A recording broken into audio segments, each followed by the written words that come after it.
chez les nations comme chez nous, que les peuples sont vraiment de vrais moutons. C'est ça. Ils se laissent dominer par toutes les forces mensongères et falsificatrices.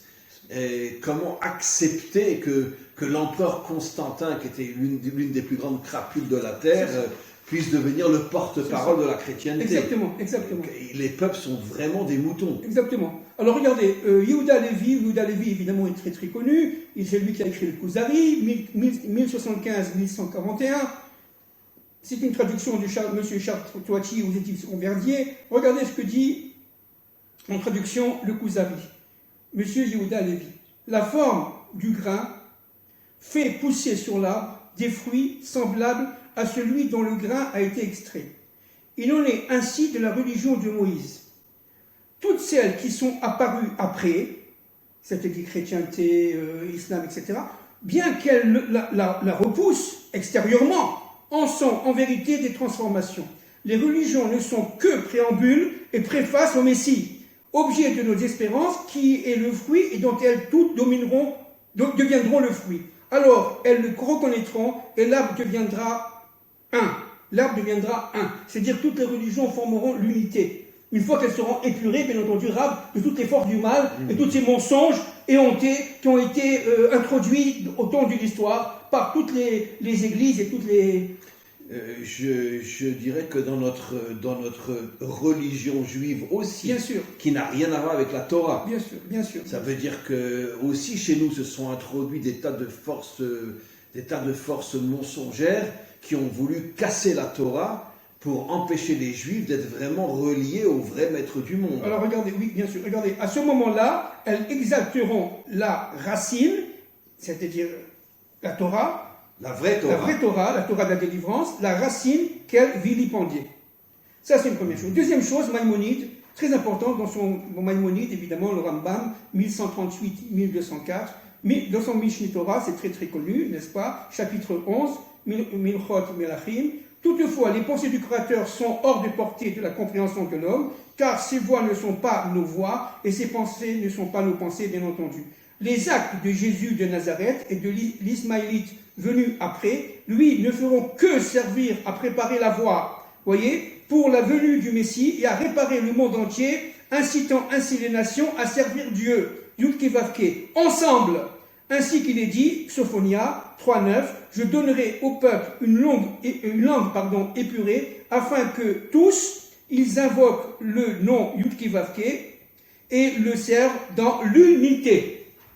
Vous comprenez comment le Rambam s'est fait descendre dans sa génération. Évidemment. Quand il a osé dire que d'une certaine manière, la chrétienté et l'islam étaient d'une certaine manière la préparation au chemin de la délivrance finale, tous les maîtres de son temps, enfin tout le clergé juif, lui sont tombés dessus. Absolument. Alors ce qui est très intéressant de comprendre, c'est que dans la dynamique de l'histoire, il y a toujours eu des éclaireurs, comme Eschler, comme le pasteur du Vernois, et comme tant d'autres, n'est-ce pas, qui viennent des nations et qui, tout simplement, ont réussi, par leur travail intérieur, à réunir leur extériorité et leur intériorité, et se réunir et réveiller la lumière qui est en eux. Disons qu'ils sont devenus de vrais chrétiens, oui, c'est ça. Sont remontés à la source, et se sont nettoyés de toutes les saletés et tous les mensonges que l'établissement chrétien fait rentrer dans les peuples. Exactement, absolument. Donc c'est un travail incroyable. Une fois, je précise bien, comme chez nous. Chez nous aussi, d'une certaine manière, il y a aussi un clergé juif qui fait tout pour nous affaiblir, pour nous transformer en moutons, pour finalement faire de nous des gens qui sont complètement déconnectés de l'action afin de réparer le monde. Alors bien entendu, ce sont des gens très très très courageux, parce que tout simplement ils sont seuls et ce sont des combattants, des véritables combattants contre l'oligarchie, contre les structures établies, contre tous ces clergés, entre guillemets, quelle que soit leur religion, qui font que, en fin de compte, le lien entre le clergé et la noblesse, entre ça veut dire la religion et le pognon. La religion et le fric. Et le pouvoir. Dans tous les peuples, jusqu'à aujourd'hui. Voilà. Eh bien, ne puissent pas tout simplement resplendir. Et ce sont des hommes extrêmement courageux. Eschler était, pour revenir à lui, était seul. Il a renié l'ensemble des gens qui étaient autour de lui, de ses églises, parce qu'il était sûr et certain que Israël avait une dynamique. c'était une dynamique dans l'histoire, il avait une fonction, un projet, c'était tout simplement de faire resplendir le projet de Dieu dans le projet de l'homme, dans l'humanité entière. Il est dit, pour confirmer ce que dit sur Abraham, Av Amon Goyim, il sera le père de tous les peuples. Av Amon Goyim. Bien sûr, bien sûr. Et comme la définition d'Abraham, le monde entier est d'un côté et lui, il va à contre-courant. Exactement, exactement. Mais à partir du moment où Abraham est nommé le père de tous les peuples, cela signifie que dans toutes les nations, il y a des héritiers d'Abraham qui vont à contre-courant, comme Herschler, comme Jules Vernois, etc. Exactement.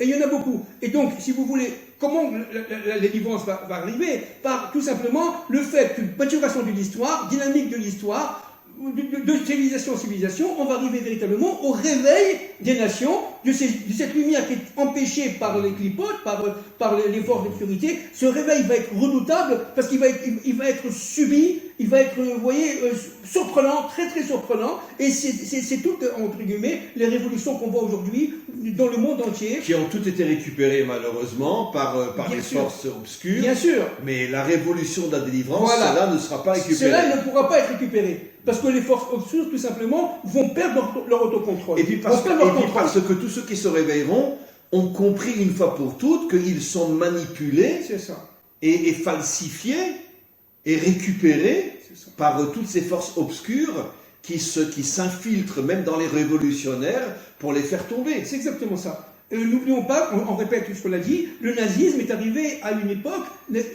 qui a suivi véritablement une sorte d'amour, entre guillemets, des Allemands pour le peuple juif. Et il y a eu cette réaction négative, automatiquement ces forces contraires qui ont voulu étouffer ce mouvement de libération de la lumière enfui chez les nations, de manière à provoquer le rejet d'Israël et tout simplement l'antisémitisme. L'antisionisme aujourd'hui c'est la même chose. Attendez, excusez-moi, l'antisionisme c'est la même chose, n'est-ce pas? Parce que tout simplement, je crois que c'est le Harizal qui le dit, mais je ne suis pas sûr. Il dit que le christianisme et l'islam, c'est deux faces d'une même pièce. C'est la même chose. C'est-à-dire, en fin de compte, ce sont des forces qui sont certes à la base saintes, justes, etc., mais qui ont été manipulées par les forces contraires, par les forces, si vous voulez, du mal, de manière à provoquer un antisémitisme éhonté, aujourd'hui on dirait un antisionisme, etc. Et ce qui se passe aujourd'hui contre Israël, c'est cette collaboration de force entre l'Occident et l'islam qui fait qu'on fait tout pour détruire, empêcher Israël d'être lui-même et détruire tout simplement cette lumière qui est en train de sortir de Jérusalem. Vous savez, j'ai fait un